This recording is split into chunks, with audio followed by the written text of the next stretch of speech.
डोळे बंद करा आणि कल्पना करा त्या समयाची, जेव्हा नव्हता ध्वनी, ना आकाश ना तारे, फक्त अंधकाराचा महासागर. ब्रह्मांड आकाशमय झालं आणि त्यातून प्रगटले शिवशंकर भोलेनाथ. लययुक्त शरीर, पावला पावलाने रचलेल्या पर्वत रांगा, ज्यांच्या एका इशाऱ्याने नदी महासागर व्हायला लागले, ज्यांच्या स्पंदनाने आकाश आणि समुद्र जलमले. शिवसहारे की नाहीत, सृष्टीचे रचनाकार देखील आहेत. शिवशंकर भोलेनाथ या कैलास पर्वतावर ध्यानस्थ बसले आहेत आणि हा नंदी त्यांची आराधना करीत आहे.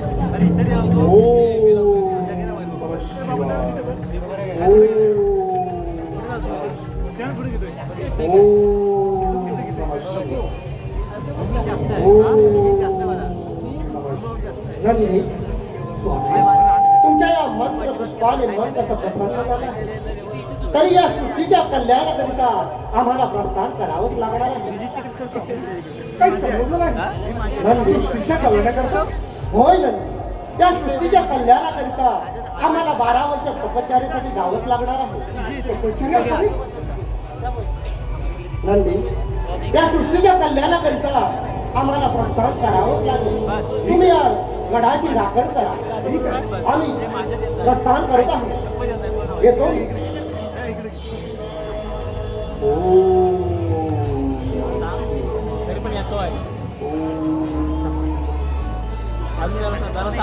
काय बोलते?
स्वामी, स्वामी आपण कधी आला?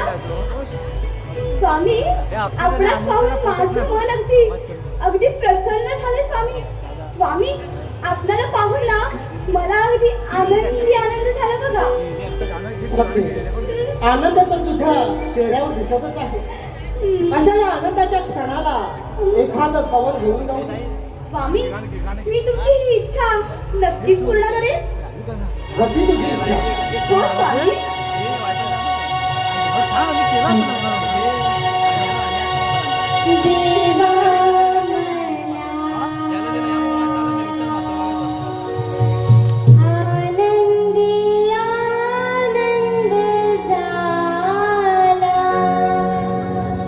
देवा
किती सुंदर, मन कसं प्रसन्न होऊन गेलं आहे.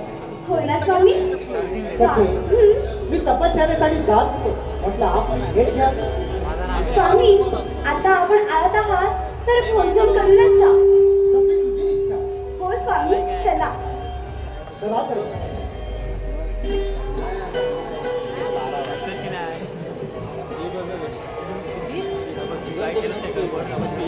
या स्वामी.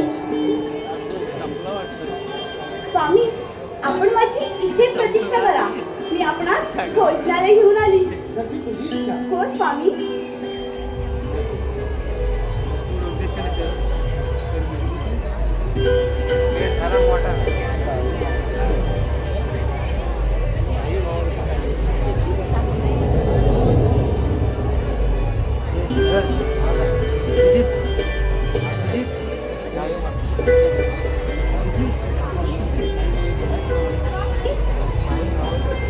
हे काय? मी येईपर्यंत स्वामीने माझी प्रतीक्षा देखील केली नाही आणि लगेच ध्यानस्थ होऊन गेले. स्वामी कोणाचं ध्यान करत असतील? आज मी स्वामीने विचारूनच राहणार. स्वामी, स्वामी भोलेनाथ, स्वामी भोलेनाथ, आपण कोणाचं ध्यान करीत आहात? हेच मला आश्चर्य वाटते. स्वामी, आपण कोणाचे ध्यान करीत आहात? एवढे मला सांगा. मी आपणास अनन्य भावे शरण आले आहे. पार्वती, या त्रिभुवनामध्ये परमेश्वर निर्गुण निराकार आहे. त्याला आकारही नाही. अशा या विराट परमेश्वराचं मी अहोरात्र ध्यान करत आहे. काय स्वामी? सर्व वेदशास्त्र पुराणामध्ये परिपूर्ण असताना सुद्धा वेदांना तुमचा अंत लागत नाही. परमेश्वर निर्गुण निराकार आहे. त्याला निश्चित आकार नाही. अशा परब्रह्माला मी कसे बरं ओळखू? सखे, तू याच ठिकाणी थांब. त्या परम परमेश्वराची मनोभावे प्रार्थना म्हणजे परमेश्वर कसा आहे याचे गुपित तुला नक्कीच सांगतो. जशी आपली इच्छा. स्वामी, मला आपण इथे अडवून ध्यान करण्यासाठी जात आहात म्हणजे नक्कीच सृष्टीच्या कल्याणासाठी जात आहात? होय सखे, या सृष्टीच्या कल्याणाकरिता आम्हाला 12 वर्ष तपश्चर्यासाठी जावंच लागलं नाही. बरं स्वामी. 13व्या वर्षी पुन्हा येईल. त्यावेळी तुझ्या मनातील सर्व इच्छा पूर्ण होतील. हा स्वामी. देतो मी. हो स्वामी. या आपण. शुभ आशीर्वाद. सखे, स्वतःची काळजी घे. हो स्वामी. 12 वर्ष भक्तावरला निघून जाईल. बरं स्वामी. देतो मी. हो.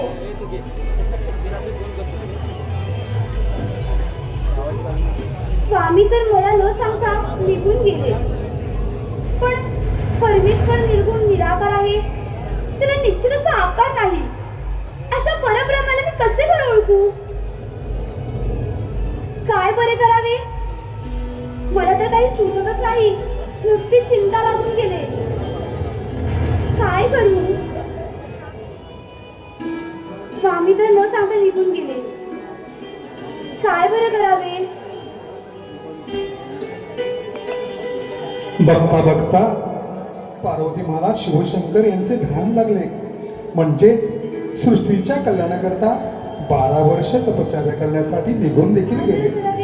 पण पार्वतीला गुपित मात्र सांगितलं नाही. पार्वतीला याच ठिकाणी थांबून चिंता मात्र वाढवली. कदाचित मातेची परीक्षा घेण्यासाठी असेल आणि पुढे काय घडणार हे फक्त भूलण्यात येणारच ठाऊक. पण पार्वती चिंतेत आहे ही बातमी हा हा म्हणता सर्व देव देवतांमध्ये पोचली. सभा झाली. शेवटी श्रीहरी विष्णूंचा संदेश घेऊन नारद मुनींची स्वारी कैलास पर्वताकडे प्रस्थान करण्यास सुरुवात देखील झाली. आता पाहूया नारद मुनी पार्वती मातेला कोणता संदेश देतात. खरंच परमेश्वर निर्गुण निराकार आहे. त्याला आकार नाही. नारायण नारायण. माते, तू चिंता करू नको. मी येत आहे. करू नको चिंता, सांगे नारद मातेला. करू नको चिंता, सांगे नारद मातेला. 33 कोटी देव कैला नारदाची स्वारी आली कैलासाला नारदाची स्वारी आली कैलासाला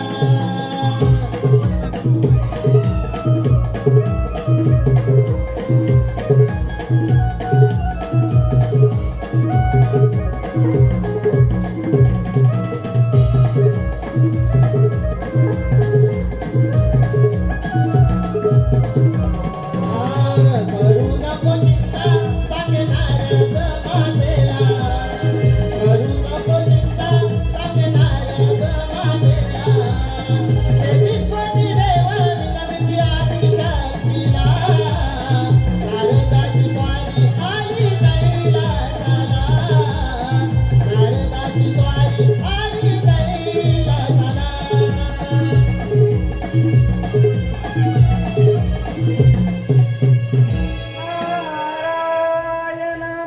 नारायण या भूतलावरील समस्त रसिक जनांना या नादाचा प्रणाम. किती सुंदर मनमोहन खरोखर देवाची लीला हगत आहे. परंतु काय आश्चर्य कैलासपती महादेवानी पार्वती मातेला उपीचे सांगितली ते सांगण्यासाठी मिळालोय. परंतु जगातल्या कलांसाठी काहीतरी संकेत मिळणार एवढं नक्की. पण काय आहे हे पार्वती मातेकडून जाणून घेतलं तर बोल. परंतु मातेच्या माळा जाणार कोण? नारायण नारायण नारायण नारायण नारायण. काय करावं काही सुचत नाही. पण ही बातमी काढायला हवी. पुन्हा एकदा प्रयत्न करतो. नारायण नारायण नारायण नारायण नारायण. काय करणार हो पार्वती माता. जर क्रोध आला तर महिषासुर बदली आणि जर शांती राहिली तर बनावं म्हणून. पण काही झालं तरी ही बातमी काढायलाच हवी. याचा प्रयत्न करतो. नारायण नारायण नारायण नारायण नारायण नारायण. एकदा प्रयत्न करतो. नारायण नारायण नारायण नारायण. माते मी आलोय. नारायण नारायण. मुनिवर्य यावे यावे आपण. मातेचा आवाज ऐकला म्हणून समाधान झालं. आदर तर नाही. नारायण नारायण नारायण. माते या नात्याला तुला प्रणाम. मुनिवर्य या पार्वती महालामध्ये आपले स्वागत आहे. मुनिवर्य आपण येण्याचे आज कारण म्हणजे नक्कीच काहीतरी असे असणार. नाहीतर या पार्वती मातेची आपणास आठवण तरी कशी झाली? मुनिवर्य मला काय वाटते नक्कीच तुम्ही सृष्टीच्या कल्याणासाठी संकेत घेऊन आलात असणार. नारायण नारायण. हे माते मी पण संकेत येणार. माझे पिता ब्रह्मदेव पालनहार विष्णुदेव आणि संहारक भोलेनाथ यांच्यापेक्षा मी मुळीच मोठं नाही. आणि माते तू तर आदिशक्त आहे आदिमाया आहे. नारायण नारायण. मुनिवर्य आपण येण्याचे प्रयोजन? माते हं? मी जेव्हा तुमच्या माळा आलो तेव्हा पाहिलं तुम्ही कोणत्या तरी विचारत होता. मला वाटतं काहीतरी मदत करावी म्हणून आलो. नारायण. हो मुनिवर्य हे मात्र खरं आहे. स्वामी म्हणत होते परमेश्वर निर्गुण निराकार आहे. त्याला निश्चित असा आकार नाही. अशा परब्रह्माला मी कसे बरं ओळखावे? नारायण नारायण. याचाच विचार करत होती आणि याच चिंतेमध्ये होते. नारायण. माते एवढंच ना. हो अगं तर हा तुझा प्रयत्न बरोबर आहे. परंतु ते एक काम कर. कोणते? तू नारायण विष्णूंना शरण जा. हा ते तुला मार्ग दाखवतील. कदाचित तुझ्या प्रश्नाचं उत्तरही मिळेल. हं? माते आता निघतो मी, कारण त्याच वेळेकच मला भरपूर भ्रमण करायचं आहे. येतो मी. मुलीवरी थांबा तरी. आता आपण आलात आहात तर भोजन तरी करून जा. माते तुला आधीच सांगितलं या वेळेकात मला भ्रमण करायला लागते, त्यामुळे अजिबात वेळ नाही. येतो मी. बरं. नारायण नारद सांगे पार्वतीला विष्णू विषी इथेच आहे गुपित लपले जग कल्याणाशी रे भोळा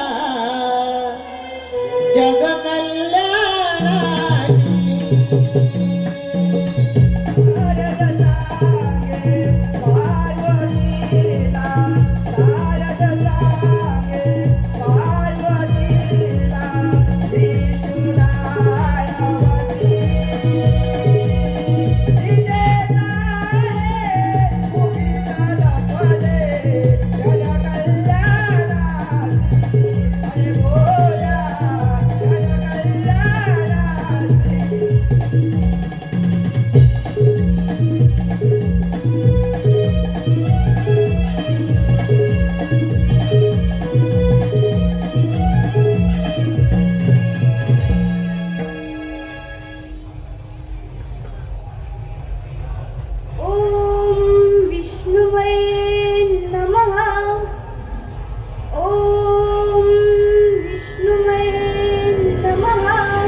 त्रिभुवन भ्रमण करणारे नारद साक्षात पार्वती मातेला देवांचा संदेश सांगितला. परब्रह्म परमपिता साक्षात श्रीहरी विष्णूंची आराधना करून त्यांना शरण जा. परमेश्वर कसा आहे ते तेच तुला सांगू शकतील. पार्वतीने वेळ न दवडता परमेश्वराचे स्वरूप पार्वतीला पाहायचे आहे. पार्वतीने मनशुद्ध दृढ भावनेने अखंड अविरत श्रीहरी विष्णूंचा जप करण्यास सुरुवात केली देखील.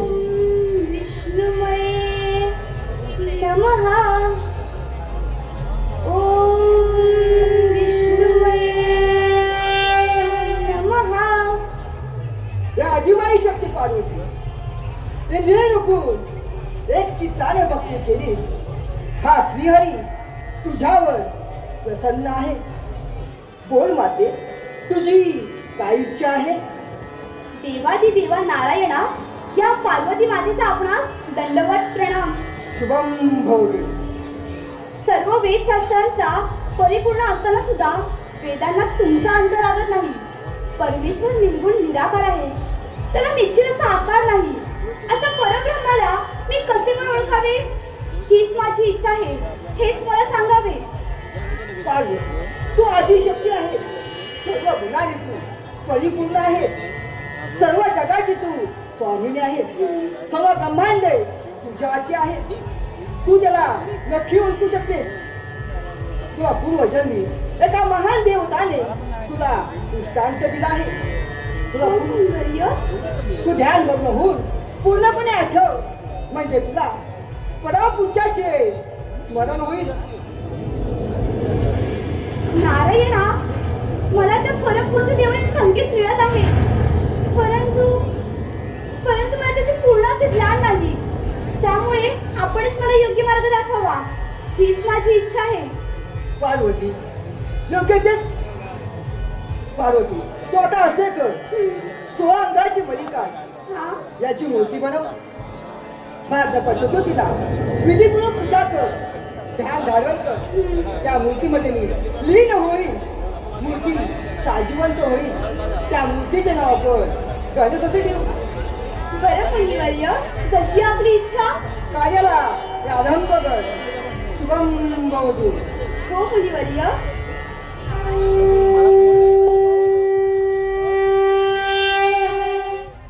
मी आता कोणत्याच कार्याला विरोध न करता अंगाची मळी काढण्यास सुरुवात करते. म्हणजे माझा पुत्र लवकर जन्माला येईल. शेवटी प्रसन्न होऊन श्रीहरी विष्णूंनी पार्वती मातेला सृष्टीच्या कल्याणाकरता मार्ग सांगितलाच. पार्वतीचा हट्ट आणि भक्ती पाहून श्रीहरी विष्णूंनी पार्वतीला सांगितले, स्नान न करता स्व अंगाची मळी काढून त्यापासून पुत्र बनवायचा आणि मूर्तीला इच्छित असा आकार झाल्यावर त्याची विधिवत पूजा करायची. म्हणजेच ती स्वतः त्या मूर्तीमध्ये प्रवेश करून मूर्ती जिवंत होईल. बाळाच्या ओढीने पार्वतीने वेळ न दवडता अनेक वर्ष स्नान न करता पायाच्या नखापासून डोक्याच्या केसापर्यंत स्व अंगाचा मळ काढून त्यापासून पुत्र बनवण्यास प्रारंभ केला देखील.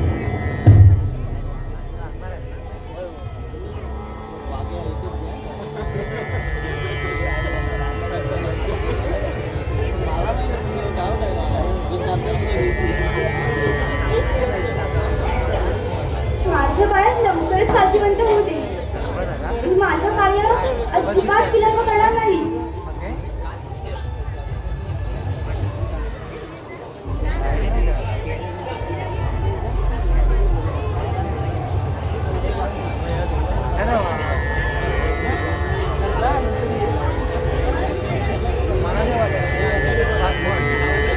आणि तो दिवस आनंदाचा.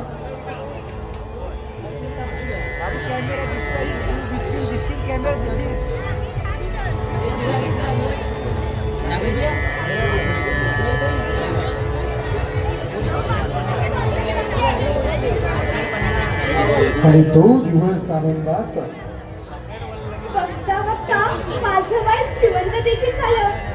साक्षात श्रीहरी विष्णूंच्या अवताराने माझं बाळ साजिवंत झालं. आणि या सुखाच्या सोहळ्याला त्याचं नामकरण विधी तर झालंच पाहिजे ना. पण माझ्या सगळ्या गेल्या तरी कुठे? अगं ए विजया,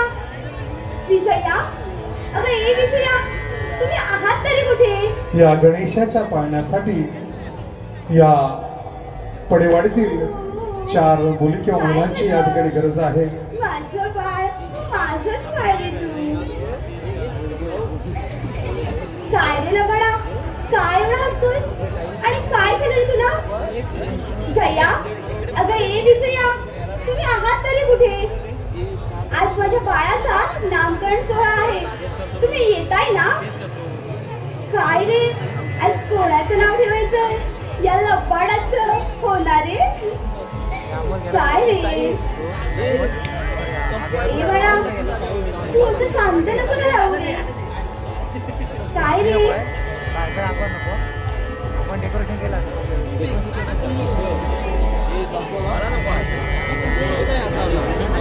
ए बाळा, काय रे तू एकटे राहतोस? काय रे बाळा? ओ रे काय तू कोणाला बघतोयस? काय जया, अगं ए विजया, तुम्ही राहिलात तरी कुठे? थांब रे बाळा, येतायच त्या.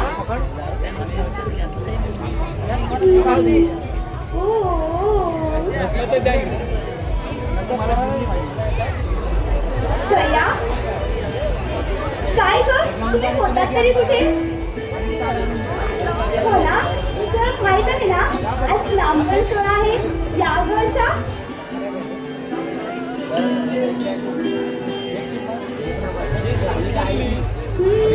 आज कोणाचं नामकरण सोहळा होणार?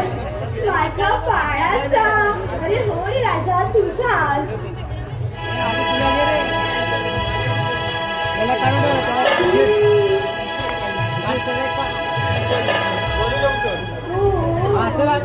काय आज नामकरण सोहळा आहे माझ्या बाळाचा. तुझाच रे लंबाडा. या ग, बघा ग.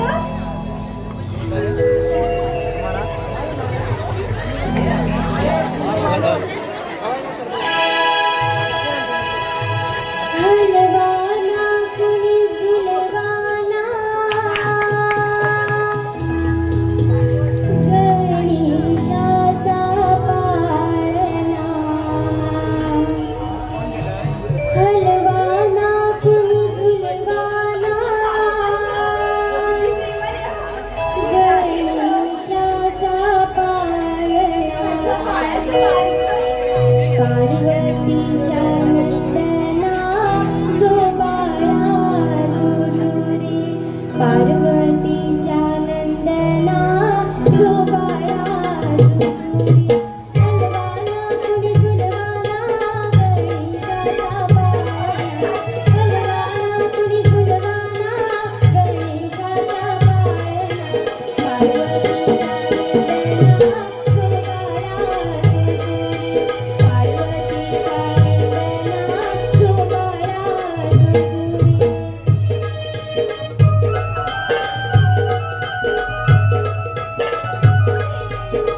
बाळाचं नाव आहे गणेश गणेश गणेश, माझा बाळ गणेश.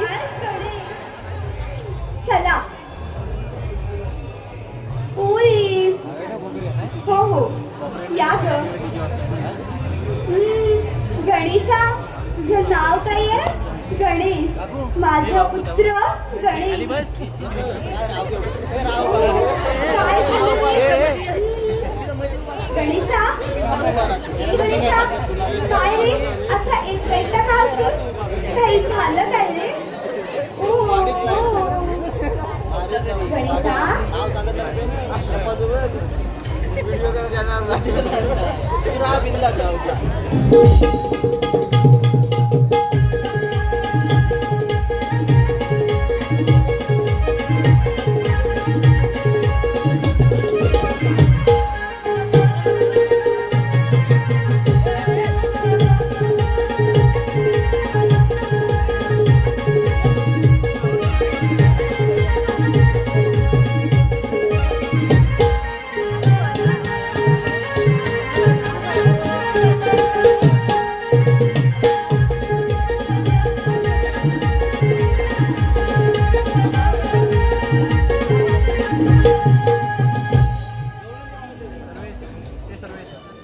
दिवस आले कधी आणि निघून कधी गेले काहीच कळले नाही.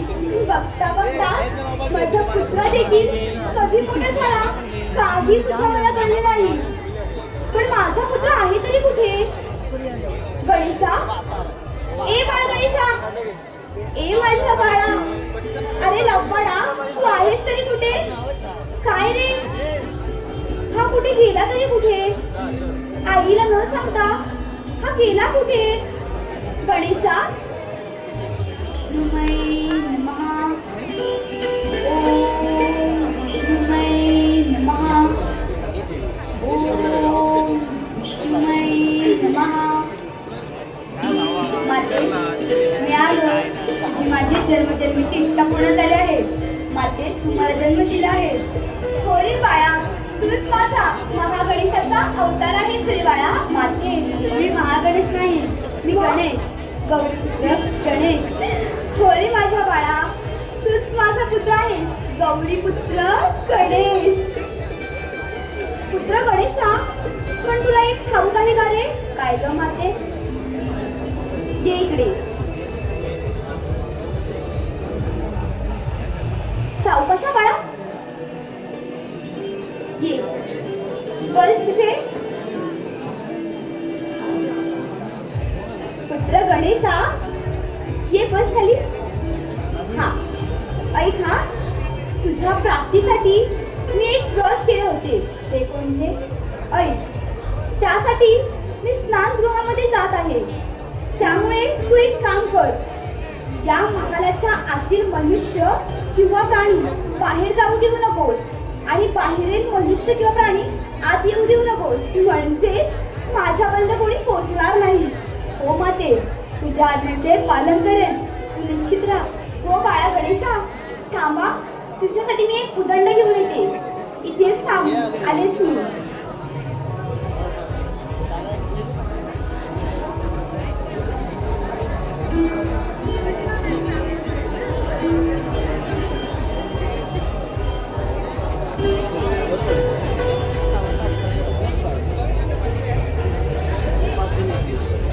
पुत्र गणेशा, ये इकडे ये. हे घे, हा घे उदंड. याच्यामुळे तू गणनायक, गणेश्वर बनशील आणि दंडनायक देखील बनशील. हो माते, तुझ्या आज्ञेचे पालन करेन. ऐक, जो कोणी तुझी आज्ञा पाळणार नाही त्याला या दंडाचा प्रहार कर. आणि पुत्र गणेशा, जो कोण तुझा कृपाशीर्वाद घ्यायला येईल त्याला आशीर्वाद देण्यास अजिबात माघार करू नकोस. हो माते, तुझ्या आज्ञेचे पालन करेन. बरं, आता मी माझा व्रत पूर्ण करण्यासाठी जाऊ का रे? हो बरं, येते हा.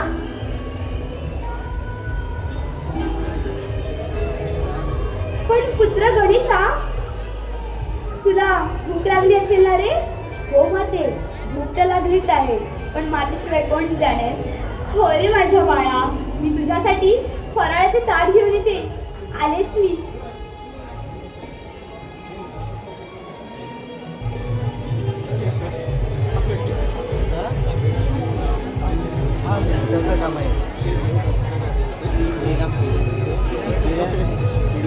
ए बाळा, ये रे इकडे.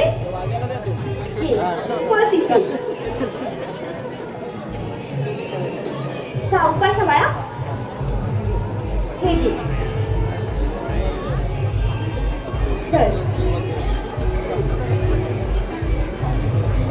सावकाश सावकाश. पुत्र गणेशा, या फळांचा तू आस्वाद घे आणि मी आता जाते, बरं का? हो माते, तुझ्या आज्ञेचे पालन करेन, हे माझे कर्तव्य आहे.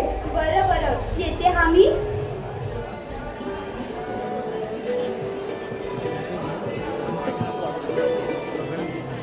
मी माझ्या बाळावर जबाबदारी तर सोपवली आहे, पण हा निश्चितपणे पार तर पाडत असेल ना? एकदा बघते, म्हणजे माझ्या मनात काही शंका तरी नाही राहणार.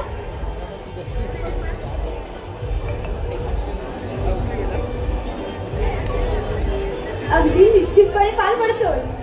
आता मला काही कोणत्याच गोष्टी विचार करायला लागणार नाही. येते मी. छोट्या बाळ गणेशाला द्वारापाशी ठेवून व्रतस्नान करण्यासाठी पार्वती गेली देखील. पण बाळ गणेश महालामध्ये खेळला बागडला. पूर्ण कैलासाची माहिती कशी असणार? पण पार्वती मातेची आज्ञा, जर कोणी आतमध्ये प्रवेश केला तर व्रतभंग होईल. म्हणून बाळ गणेश महालाच्या द्वारापाशी इकडून तिकडे फेऱ्या मारत रक्षण मात्र आज्ञेचे काटेकोरपणे पालन. धन्य ती मातेची आज्ञा.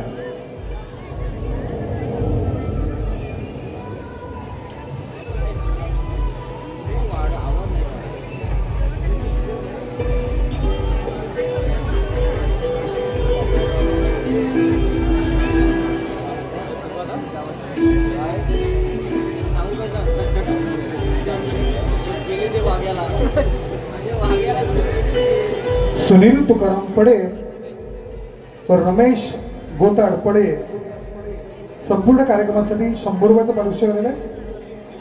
1001 सॉरी.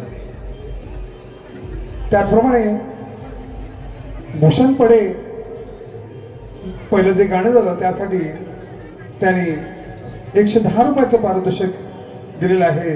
नमन मंडळ यांचे आभार आहे. त्याचप्रमाणे राधाकृष्ण नमनाचे कलाकार सुशांत घडशी प्रभाकर मादगे यांच्याकडून 101 रुपयाचं बक्षीस दिले. त्याचप्रमाणे कैलासवासी यशोदा पडे हिच्या स्मरणार्थ चा मुलगा सतीश भिवा पडे यांच्याकडून 201 रुपयाचं पारितोषिक या नमन मंडळाले मंडळ त्यांचे आभारी आहे. त्याचप्रमाणे राधाकृष्ण महिला मंडळ कुर्णे मधली पडेवाडी राधाकृष्ण महिला मंडळ कुर्णे मधली पडेवाडी यांच्याकडून 500 रुपयाचं 501 रुपयाचं भरघोस बक्षीस या मंडळासाठी आलेलं आहे. मंडळ त्यांचे आभारी आहे. मयूर पडे यांच्याकडून पार्वतीसाठी 100 रुपयाचं पारितोषिक आलेलं आहे. मंडळ त्यांचे आभारी आहे.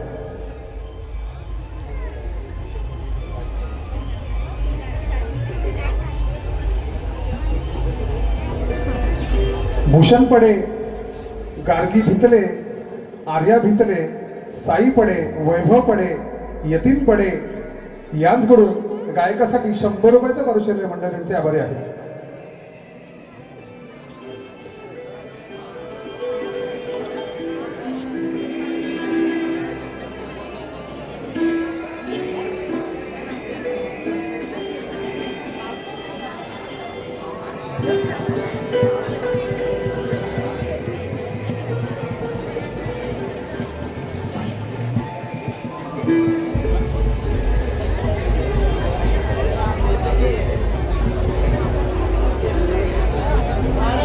बघता बघता भेटून गेलो.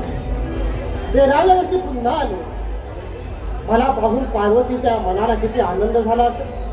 चला तर मग पार्वतीच्या महालाच्या दिशेने प्रस्थान करूया. थांबा, पुढे येण्याचा प्रयत्न करू नका. माझ्या मातीची आज्ञा आहे. बालका, तू कोण आहे आणि माझा मार्ग रोखून धरला आहेस तू? मी गौरीपुत्र गणेश. हे कसे शक्य आहे? मी तर तुला यापूर्वी पाहिला नाही आणि म्हणे मातेचा पुत्र.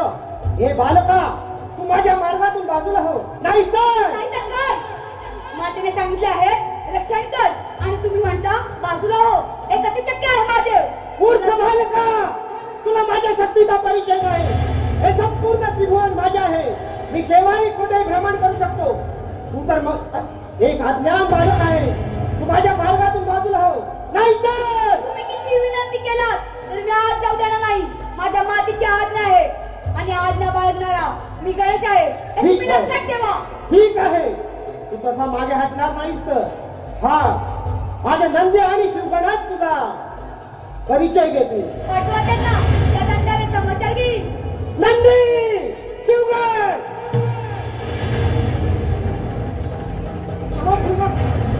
नंदी, आताच्या आता जाऊन त्या बालकाला माझ्या मार्गातून बाजूला करा. मुलगा बालक कोणता बालक? नंदी, मी कैलासावरून येत असताना पार्वतीच्या महालाच्या दिशेने प्रस्थान केलं. त्यावेळी त्या बालकाने माझा मार्ग रोखून धरला. तो बालक शिवगण शिवगण शिवगण, त्या बालकाला माझ्या मार्गातून बाजूला करा.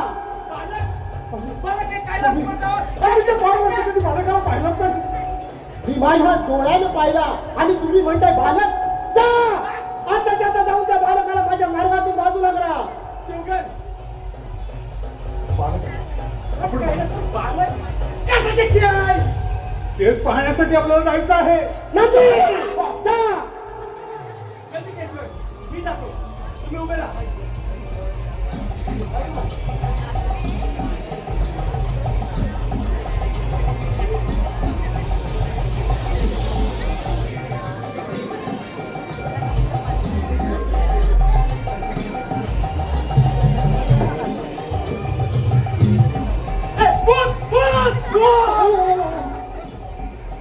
अरे शिवगण, ते त्यांनी खरोखरच तो बालक आहेत.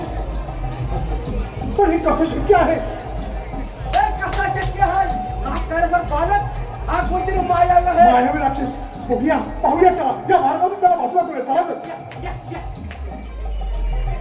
अरे अरे बालका या मार्गातून बाजूला हो. नाही होणार. माझ्या मातीची आज्ञा आहे. आणि तू कोण आहेस? हे चित्र विचित्र अरे, तू घेऊन आलायस? हे चित्रविचित्र रूप हे माझं चित्रविचित्र रूप दिसत आहे.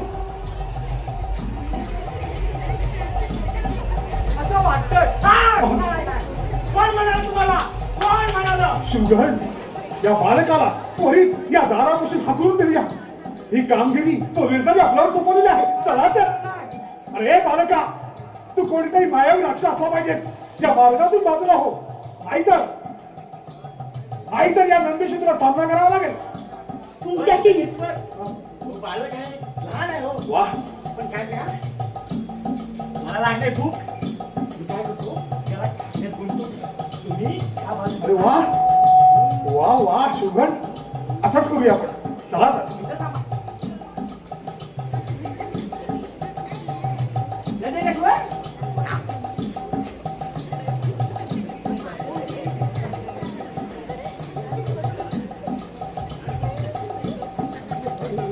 तुला काय पाहिजे? शिवगण मुकाट्याने निघून जा. शिवगण तो बालक काही साधा दिसत नाही आहे. भूक लागले. ये आता असे नंदिकेश्वर, सांगतो ना बालकाची. भूक अरे लागली वा. ना? हा ये बस. बसतोस की? बसतो. हो तुला नंदिकेश्वर. नाही भूक लागले? हो आधी त्याला भूक लागली आहे नंतर मला. बोलून देतो अरे हा. वा ही कैलासावरची केळी. आहा.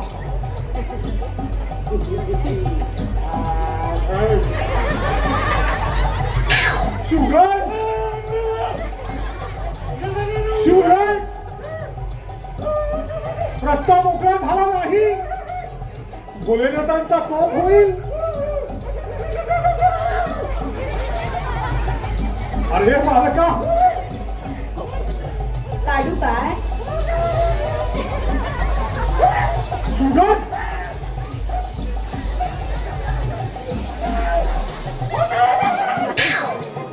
ओढ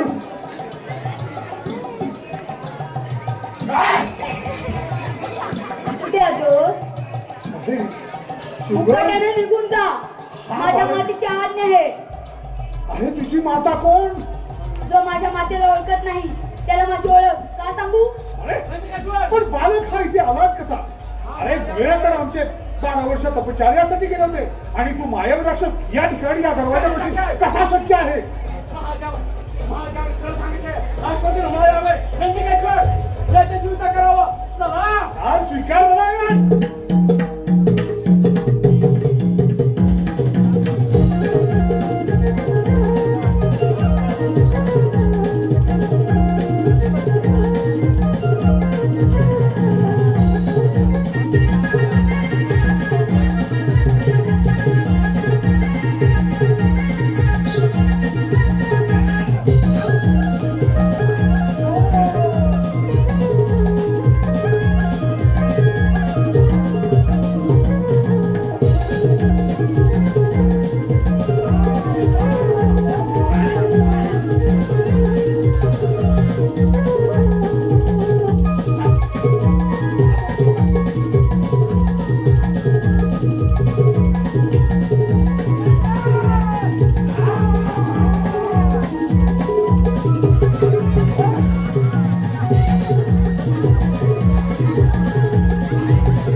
हा बालक कोणतरी मायावे आहे. या दंडाने आपल्याला खूप रक्तबंबाळ केला आहे. महादेव महादेव महादेव महादेव नंदी काय आहे हा प्रकार? महादेव तो बालक मायावी आहे. एवढा बालक तो पराक्रमी आहे. चला तर मग त्याला मी जाऊन पाहतो. ठीक आहे प्रतिकेश्वर आपण जाऊया. बालका माझ्या मार्गातून बाजूला हो. नाही होणार. माझ्या मातीची आज्ञा आहे. मूर्ख बालका, तुला माझ्या शक्तीचा परिचय नाही. मी केव्हाही कुठेही भ्रमण करू शकतो. तेव्हा तू माझ्या मार्गातून बाजूला हो, नाही तर म्हणे कैलासपती महादेव, माझ्या मातीची शक्ती काय आहे तुम्हाला ठाऊक नाही. तुमचा अट्टा सोडा आणि या मार्गाने परत जा. बालका, अरे कोण आहे हा उदंड बालक, माझ्या शक्तीला आव्हान देणारा? मूर्ख बालका, तो आहे कोण? तुझी माता कोण? जो माझ्या मातेला ओळखत नाही त्याला माझी ओळख का सांगू? ठीक आहे, शिवगण! मूर्ख बालका, तुला अजून सांगत आहे, तू तर अज्ञान आहे. तू माझ्या मार्गातून बाजूला हो, नाहीतर या त्रिशूलाने तुझा शिरच्छेद करावाच लागेल. तुम्ही किती विनंती केला तर मी आज जाऊ देणार नाही. ठीक आहे, तुझ्या उन्हामध्ये सामर्थ्य असेल तर माझ्यावरती का तयार हो.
गजमुखी अवतार, गजमुखी अवतार.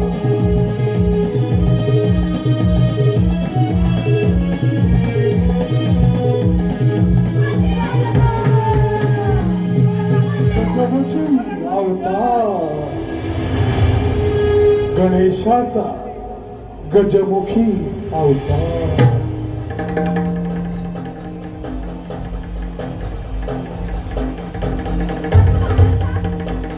माळाचा कुठे आवाज आला? गणेशा, ए गणेशा! स्वामी, स्वामी आपण कधी आला? स्वामी, स्वामी आपण कधी आला? स्वामी, इथे द्वारकापाशी कोणी होतं का? स्वामी, इथे द्वारकापाशी एक पुत्र होता. स्वामी, स्वामी तो पुत्र कुठे आहे? स्वामी, आणि आपण एवढे क्रोधात का आहात? स्वामी, आपण त्या दिशेने का बघत आहात? स्वामी, काही घडलंय का इथे? स्वामी, स्वामी काय झालं? माझा पुत्र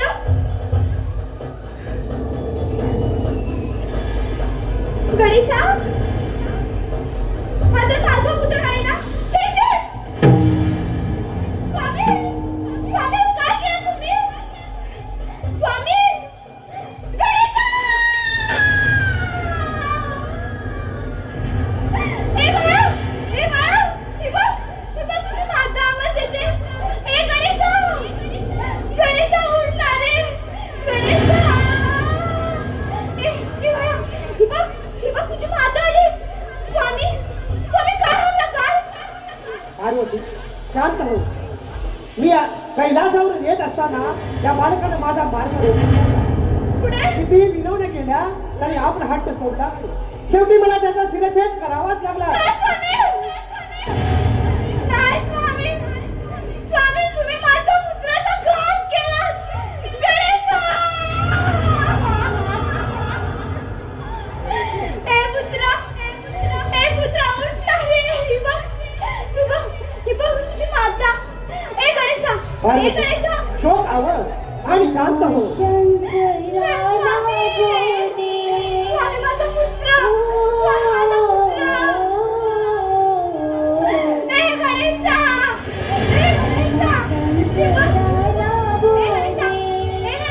तुम्ही साजरी कशाला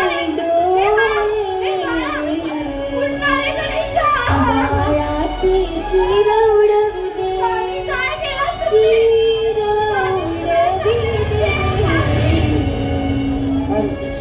शोक आवर तोची गण तोची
शोक आवर स्वामी कसं शोक आवरू?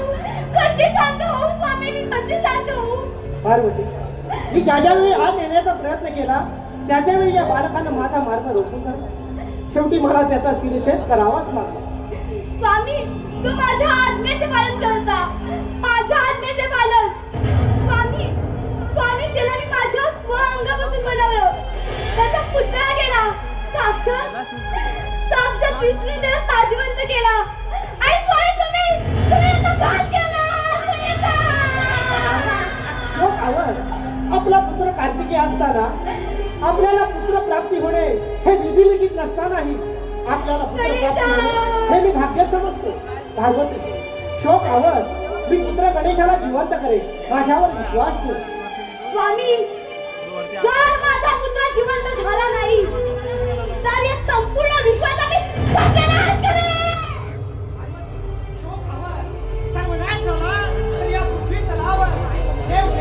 काहीच अस्तित्व शिल्लक राहणार नाही.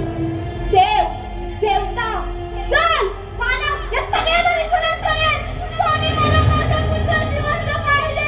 स्वामी पार्वती, शोक आवर, मी पुत्र गणेशाला जिवंत करण्यासाठी जात आहे.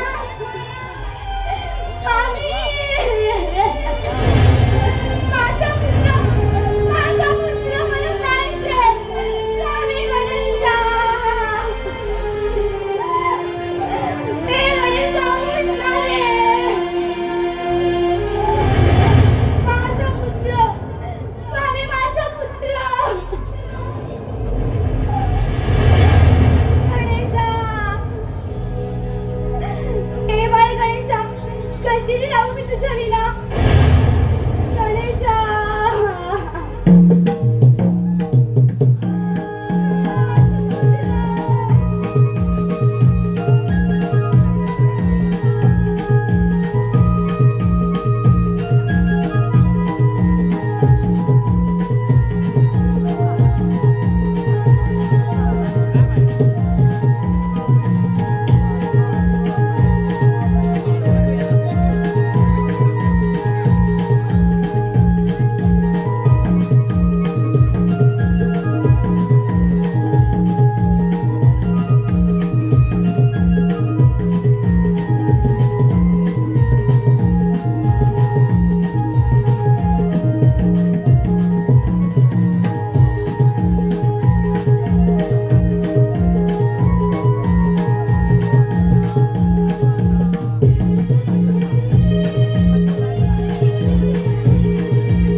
पालन करते श्री हरी विष्णू नारायणा, आपण या कैलास पर्वतावर त्वरित प्रकट व्हावे.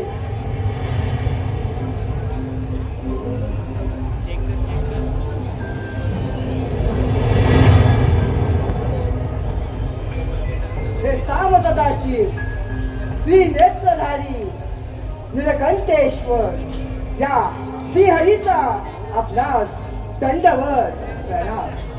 भोलेनाथ, या कैलासावर आम्हाला बोलण्याचे प्रयोजन समजले तर फार बरं होईल. विष्णू नारायणा, प्रयोजन अत्यंत महत्वाचं आहे.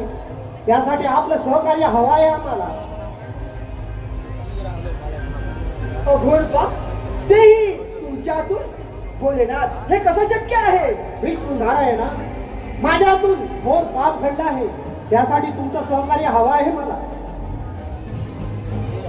विष्णू नारायणा, तुम्हाला माहीतच आहे, माझ्या या त्रिशूलाने उडालेले शिर त्या जागी पुन्हा जिवंत होत नाही आणि होणारही नाही. तेव्हा पार्वतीचा पुत्र गणेश याच्या या त्रिशूलाने शिरछेद केला आहे. पार्वतीने आकांत करून संपूर्ण सृष्टीचा विनाश करण्याचा पण केला आहे. तेव्हा पार्वती पुत्र जिवंत करणे अनिवार्य आहे. भोलेनाथ, पार्वती तर पुत्र मिळाले व्याकुळ झाली आहे.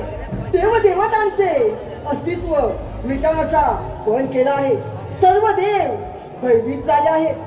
बाल गणेश जिवंत होणे अनिवार्य आहे.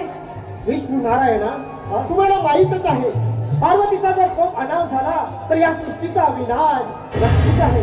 तेव्हा उद्याचा सूर्योदय होण्यापूर्वी आपण या अरण्याच्या दिशेने प्रस्थान करावे आणि ज्या प्राण्याचे म्हणजे कोणत्याही बालकाचे जो बालक आपल्या आईच्या विरुद्ध दिशेला तोंड करून असेल अशाच बालकाचे शिर तुमच्या या सुदर्शन चक्राने उडवून आणा आणि ते शिर आपण त्या बालकाच्या धडावर ठेवून त्याला पुनर्जीवित करूया. जसे आपले भोलेनाथ, मी कार्याला प्रारंभ करतो. विष्णू नारायणा, या सृष्टीच्या कल्याणाकरिता तुम्हाला योग्य तोच निर्णय घ्यावा लागेल. जा, आपल्या कार्याला शुभारंभ करा. जशी आपली आज्ञा. या सृष्टीच्या कल्याणाकरिता तुम्हाला निर्णय घ्यावाच लागेल. जशी आपली आज्ञा. येतो आम्ही. या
शंकराने सर्व देव देवतांशी विचार मंथन करून शेवटी श्री हरी विष्णू यांना बोलवून जो प्राणी दिसेल त्याची माता बाळाच्या विरुद्ध दिशेने तोंड करून झोपली असेल अशाच प्राण्याचे शीर फक्त गणेशाच्या धडावर लावायचे.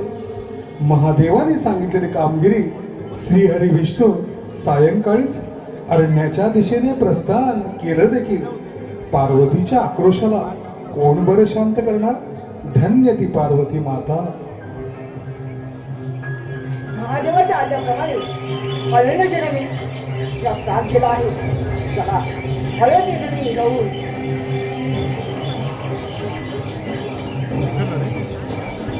अरे वा, किती गोंधळ बाळ आहे.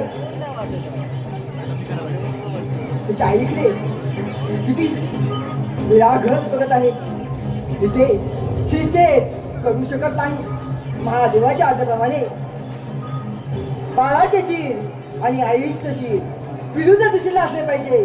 ते चालते शिचे नाही करू शकत असे प्रस्थान पुढे चालू ठेवूया.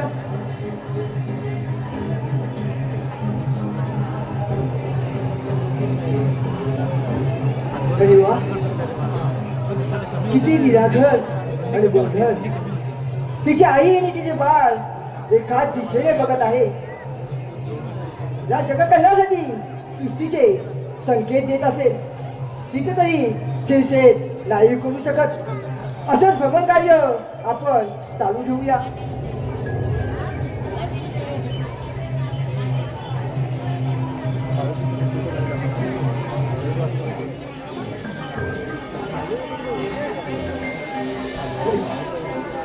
तिची आई आणि ते बाळ विरुद्ध दिशेने बसलेले आहेत. महादेवाच्या आज्ञेप्रमाणे तिथं निषेध केला पाहिजे. तसे कैलासावर घेऊन गेलं पाहिजे.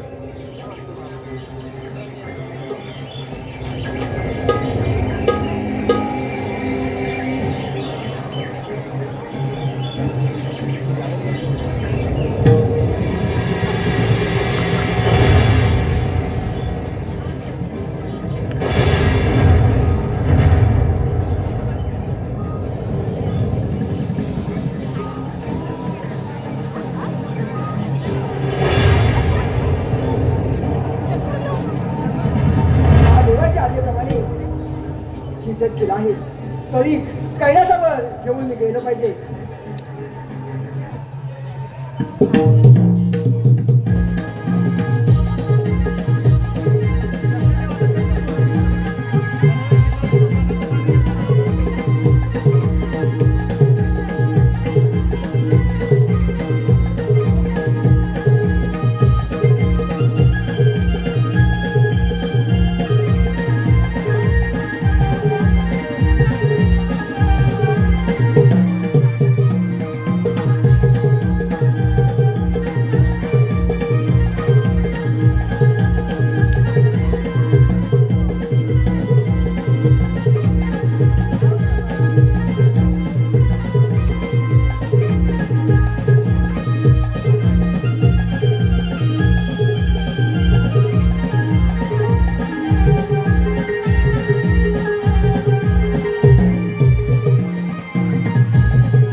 शीर घेऊन आलो आहे.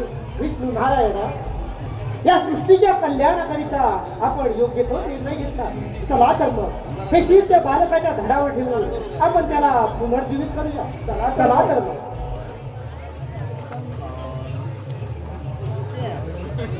विष्णू नारायणा, हे धड त्या बालकाच्या धडावर ठेवा. कशी आपली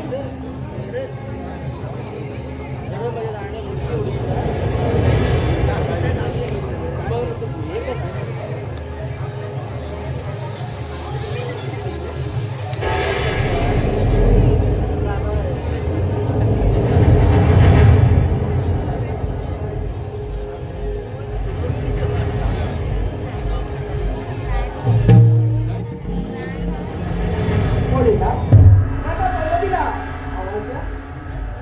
पार्वती, जे पहा तुझे बाळ आम्ही जिवंत केलं आहे. कुठे आहे स्वामी? स्वामी माझं बाळ कुठे आहे? हे पहा, कुठे आहे स्वामी? हे काय, हे तर इथेच आहे. हे हे माझं बाळ. माझं बाळ असं नव्हतं स्वामी. माझं बाळ अगदी रूपाला गोड होतं स्वामी, गोड होतं. असे मोठे कान आणि अशी मोठी सोड अशी माझ्या बाळाची नव्हती स्वामी, नव्हती. अरे, हा तर आपलाच पुत्र आहे. स्वामी, हा जर आपला पुत्र असेल तर मला पार्वती म्हणून हा का नाही मारत आहे? जर हा आपला पुत्र असेल ना तर याने मला पार्वती माता म्हणून आवाज द्यावा. स्वामी का नाही मारत आहे मला आवाज? माते, पार्वती, हा तर आपलाच पुत्र आहे. माते मी तुझाच पुत्र आहे. स्वामी, स्वामी हा आपला पुत्र आहे. होय पार्वती, आपला पुत्र. हे बाळा, तू माझा पुत्र आहे. मग मला मगापासून माता का म्हणून हाक नाही मारलीस रे? माते, तुझी परीक्षा घेत होतो. परीक्षा? कसली रे परीक्षा? माते, हे माझे तू रूप पाहून स्वीकारणार नाही म्हणून मी तुझी परीक्षा घेत होतो. अरे बाळा, तुझ्या रूपापेक्षा तुझं असलं आईला फार महत्वाचं आहे रे बाळा. पार्वती, हा तर आपलाच पुत्र आहे. हो स्वामी, आपलाच पुत्र आहे. याचे नामकरण करून आपण याचे नाव आता गजानन असेच ठेवूया. हो स्वामी. विष्णू नारायणा, हा तर आमचा पुत्र आहे. याचे नाव आम्ही गजानन असेच ठेवलं आहे. अशी आपली इच्छा. पार्वती, या त्रिभुवनामध्ये शुभकार्याच्या वेळी जो कोणी या गजाननाचे पूजन करेल त्याचे कार्य सिद्धीच होईल. आणि जो कोणी या गजाननाचे पूजन करणार नाही त्याचे कार्य कधी सफल होणार नाही. हो स्वामी, तशी आपली इच्छा. पार्वती, हा तर आपला पुत्र आहे. हो स्वामी.